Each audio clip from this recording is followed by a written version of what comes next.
hata wana wa Israeli wakao kiti cha wakati ule wa Pasaka waliambiwa kula kwa wepesi na mle mikate isiyotiwa chachu. Na wana wenu akiwauliza kwa nini tunakula mikate isiyotiwa chachu, mwambie kwani kwa haraka, hatukuwa na muda wa kuchachua mkate kwa sababu ilikuwa ni kwa haraka tutoke mikononi mwa adui. Ngeuke jirani yako mwambie usiendelee kujivutavuta kwa adui wakati Yesu alishakushindia. Unajivutavuta nini? Fanya haraka, chomoka uende. Mtu mmoja anauliza unataka kupona, anaanza kulalamika, unajua ningekuwa na watu. No, Yesu yuko hapo.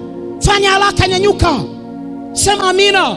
Pasaka hii kuacha na malalamiko. Ndugu zangu hawajafanya hivi, ndugu fanya. Ngeuke jirani yako mwambie fanya haraka, nenda. Kwa sababu Yesu alishalipa gharama zaidi ya miaka 2000. Yesu halipi gharama leo, ni zaidi ya miaka 2000 iliyopita. Yesu alishalipa gharama. Hatuetakiwi tena kuendelea kujivutavuta katika himaya ya adui. Na aliyekushikilia, na tangazo hili kwa nguvu ya Pasaka akuachilie kwa jina la Yesu. Mnyororo uliokushikilia na tangaza kwa nguvu ya Pasaka ukuachilie kwa jina la Yesu. Waliokuwa nakusubiri wamalize kesho kwa jina la Yesu. Mawazo yao yatanguliwe na Pasaka siku ya leo kwa jina la Yesu. Makusudio yoyote yaliyokuwa yamekusudiwa kuharibu, kuangamiza, kuvunja, leo kwa nguvu ya Pasaka hii asiwepo atakayebaki kwenye himaya ya adui.